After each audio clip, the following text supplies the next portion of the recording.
Welcome to Strategy Saturday. I'm Charles Carillo, and today we're going to be discussing how do you buy a multifamily property with no money. So I get this question often from viewers, and it's something that I want to address because there's some very good no money down approaches and there's some very good low money down approaches. So if you're looking to buy a multifamily or residential real estate investment property, but you're not keen on getting a traditional mortgage from a lender, here are your alternative options, including how to purchase your property for no money down.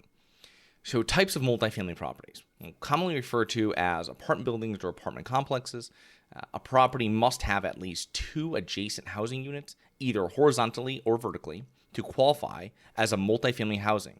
These are going to include duplexes, one building divided into two separate houses, which are usually side by side. Triplexes and quadplexes, which is where I started investing. A triplex has 3 units and a quadplex has 4 units. Apartment buildings, so a building with multiple rentable units. This is usually 5+ units, so it makes it a commercial multifamily apartment building. Mixed-use buildings, which is something that I also started investing in when I was younger. It's a building that is used for multiple purposes, including residential, commercial, cultural, or industrial. Typically, you'll see this in the downtown area, and it will have some commercial, retail, office on the first floor, and it'll have residential apartments above it.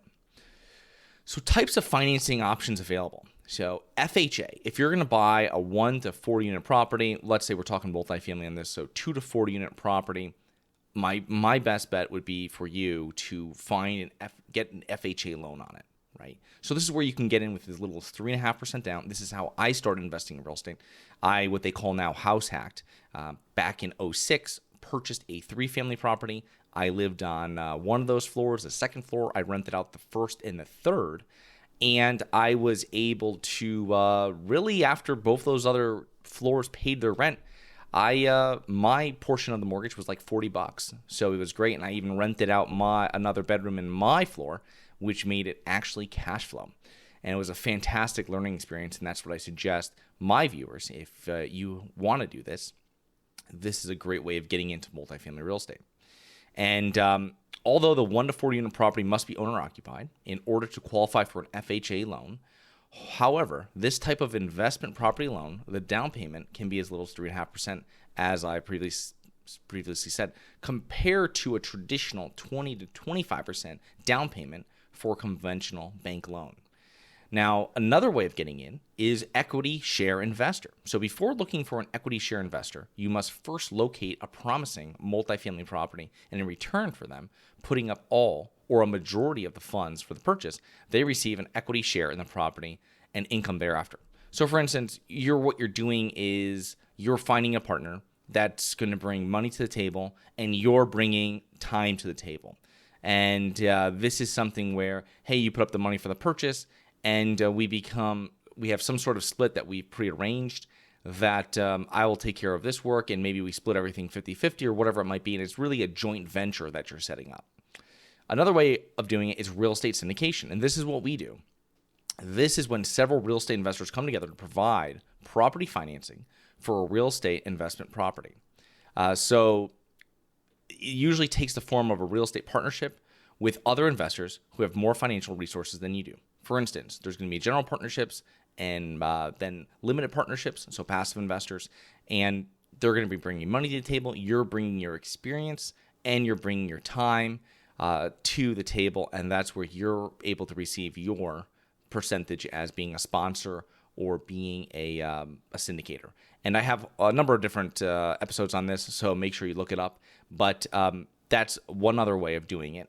Another way is real estate crowdfunding. So a much newer phenomenon, similar to real estate syndication, whereby you source funds from a great number of real estate investors who you team up with to own and manage the property. This way you can get a stake in the property for no money down if you're the one that is going to be managing it, or as little as $500 if the crowdfunding is large enough. So this is more for an experienced real estate investor, but you can go to one of these platforms. They turn away the majority of them, of deals that they see, as my understanding. But you're able to put your deal up there, and you're able to raise money from mostly all accredited investors, and you can finance your deal and with little or no money in. really, the more experience you have, the less amount of money you're probably going to have to be able to go into. The other way of doing this, and an additional way, is hard money lenders. Now, while hard money lenders, who are essentially just private lenders, this could also be bridge lenders as well. When we're getting into multifamily commercial, hard money lenders are very similar to bridge lenders in how they operate. And they're pretty much just private lenders who invest in real estate, and they may not require a down payment in some instances. Now, this is very rare for a bank, and if you have a relationship with a hard money lender or one of your partners does, this is where you can negotiate out these type of special circumstances. Are you going to be able to call one that you find right online and tell them, hey, I want to buy with 0% down? They'll probably hang up on you. But if you or one of your partners have a relationship with the lender, you may be able to work out an interesting deal with them where you might be able to put down little or no money. Now, the caveat might be with this is that you have to find a property that's grossly undervalued. And this would be something that you'd have to explain to them.